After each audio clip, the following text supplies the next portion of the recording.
Cara, seja sincero, você já se sentiu vazio? Um Zé Ninguém? O literal, como diria Mark Manson, cocô do cavalo do bandido? Como se lá no fundo você sentisse uma vontade de fazer alguma coisa, de alcançar tudo, mas essa vontade fosse totalmente ofuscada por um velho inimigo da humanidade, a falta de esperança. Bom, se a sua resposta for sim, eu posso dizer que eu até te entendo. Sério, eu realmente entendo. Essa desmotivação e essa ânsia toda parece simplesmente inalcançável pela sua falta de vontade. É algo que afeta todo mundo, e eu me incluo nessa. Esse vai ser possivelmente o vídeo mais niilista que eu já fiz nesse canal. Parece que quanto mais eu tento não falar do Nietzsche, mais ele aparece por aqui. Acho que ele dá um passo de se tornar o mascote oficial desse canal aqui. Mas, brincadeiras à parte, por enquanto, hoje eu vou tentar ir a fundo pra gente destrinchar esse tão terrível inimigo invisível que assola nossas mentes. O que pode levar uma pessoa a perder suas esperanças e principalmente se existe alguma maneira de reverter esse estado de existência que é desesperador e até vazio. Spoiler, existe. Bom, antes da gente ir a fundo nessa espiral depressiva, vamos tentar entender o que é de fato a esperança. Pelo menos na minha visão, assim, mais ou menos. De forma simples, a esperança ela é uma crença. Ela é uma crença de que o futuro, seja ele a longo prazo, curto prazo, pode ser melhor que o presente que a gente está vivendo agora. É aquela vozinha interna que faz a gente seguir em frente, mesmo quando tudo parece desmoronar. Bom, psicologicamente falando, ela é mais do que um sentimento abstrato, por assim dizer. O psicólogo Charles Snyder, ele definiu a esperança como uma combinação entre agência, a crença de que a gente pode agir para mudar o futuro, e caminhos, a ideia de que existem meios para alcançar nossos objetivos. Sem essas duas coisas, a esperança consequentemente morre. E quando ela morre, surge o quê? O desamparo. Um estado que a pessoa acredita que nada do que ela faz pode mudar a situação dela. Algo que é observado em experiências com animais e, claro, na vida real também. O problema da esperança é que ela muitas vezes se confunde com a expectativa.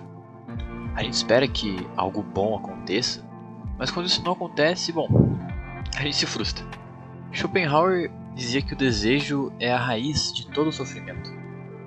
Porque a gente está sempre esperando por algo, algo que quando a gente alcançar, nunca realmente satisfaz a gente, entende? Isso parece familiar para você? Bom, eu vou te explicar o porquê. Hoje a gente vive em uma cultura onde a felicidade sempre está na próxima meta, na próxima coisa, e no próximo salário, no próximo relacionamento que seja, no que vem depois, entende? Mas e quando a gente percebe que essa corrida nunca acaba? Cara, você consegue entender que isso é basicamente um paradoxo? A gente vive um paradoxo social e isso é uma loucura, cara. A gente nunca está satisfeito com o que a gente tem agora. A gente sempre está com, de novo, uma esperança, às vezes até falsa, de que a gente só vai conseguir no futuro, entendeu? Nada é imediato, tudo é não. No futuro vai melhorar, no futuro eu vou ter uma casa melhor, no futuro eu vou ter um emprego melhor. E tipo assim, beleza que você não consegue isso agora, mas você deixa de fazer algo que te leve a conseguir aquilo no futuro por esperar demais da esperança, entendeu? Se a esperança existe, é porque ela foi útil para nossa sobrevivência. Isso é verdade. Povos que perderam a esperança não construíram civilizações. Viktor Frankl, sobrevivente de Auschwitz, por incrível que pareça, eu acho que é assim que fala, Viktor Frankl, observou que aqueles que perdiam a esperança no campo, eles estavam fadados a morrer mais rápido. A mente, quando desiste, ela consequentemente arrasta o corpo junto.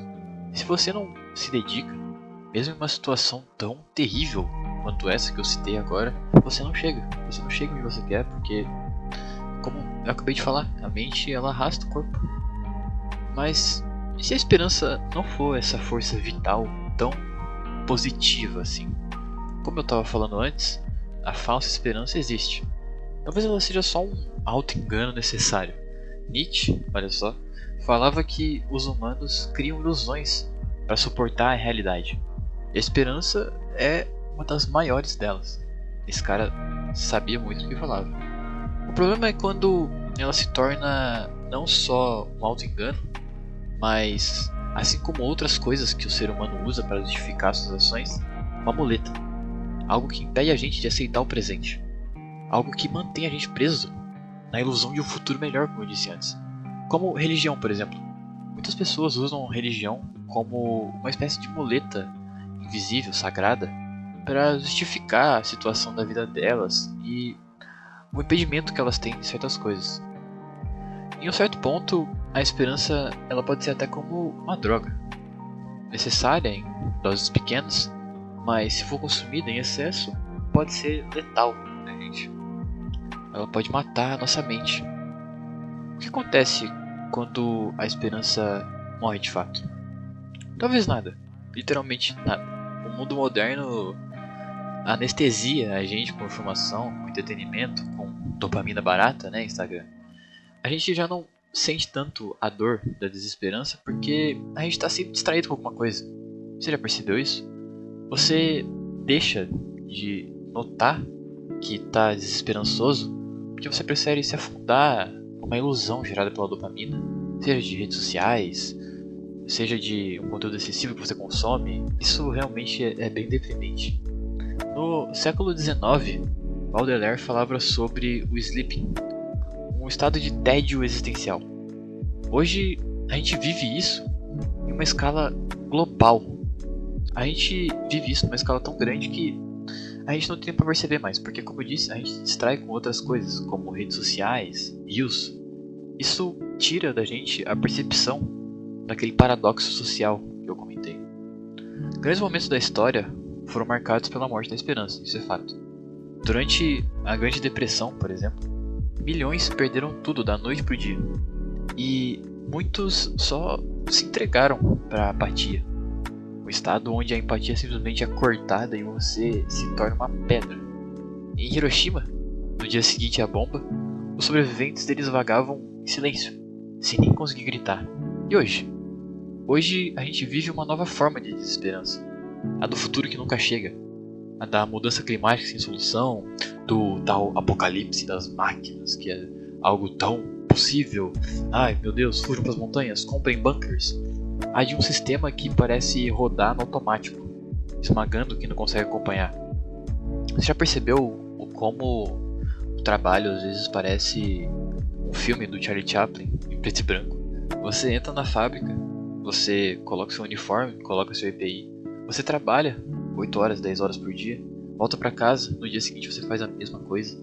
Até quando ou você morrer, ou se aposentar, o que é difícil, ou perceber que isso é uma bosta e querer sair disso, entendeu? E, cara, isso é bizarro. E quando isso acontece, a gente tem duas opções. Ou a gente pode cair numa espécie de niilismo passivo, aquele que paralisa a gente, e isso simplesmente faz a gente desistir de tudo. Ou abraçar uma outra faceta, que é o niilismo ativo, aquele que obriga a gente a encontrar um sentido próprio para a vida. Aceitar que a vida não tem um próprio propósito inerente e que isso não é um motivo de desespero. Isso na verdade pode até ser libertador. Albert Camus, um cara que eu sou muito fã, dizia que o maior ato de rebeldia é abraçar o absurdo e continuar vivendo. Sartre complementava que, na ausência de um sentido universal, somos condenados a criar nosso próprio. Então, se a esperança morreu, talvez seja a hora de parar de esperar e começar a construir algo novo por si só. Abandona a falsa esperança, o auto-engano, aquilo que serve como muleta, e cara, percebe que você pode andar com as próprias pernas, entendeu? Porque se nada tem sentido, então qualquer coisa pode ter sentido. A liberdade que vem depois da desesperança é que você não precisa mais esperar por nada. Você pode agir agora, criar seu próprio sentido. A esperança pode ser uma ilusão, mas talvez a gente não precise dela para continuar vivendo e principalmente para alcançar nossos objetivos, já que talvez sem ela a gente não tenha tanta vontade de só esperar. A gente pode agir aqui e agora. E, cara, isso realmente é libertador. Bom, obrigado pra você que chegou até aqui. Eu realmente agradeço. Assim, eu espero muito que esse canal dê certo. É um plano, né, que eu tô tendo. Até agora tá no começo, mas eu pretendo ainda trazer muito conteúdo pra vocês. Então, se vocês puderem compartilhar, deixar o like, se inscrever, é realmente de grande ajuda. Então é basicamente isso. Até a próxima e criem o seu próprio sentido. Falou!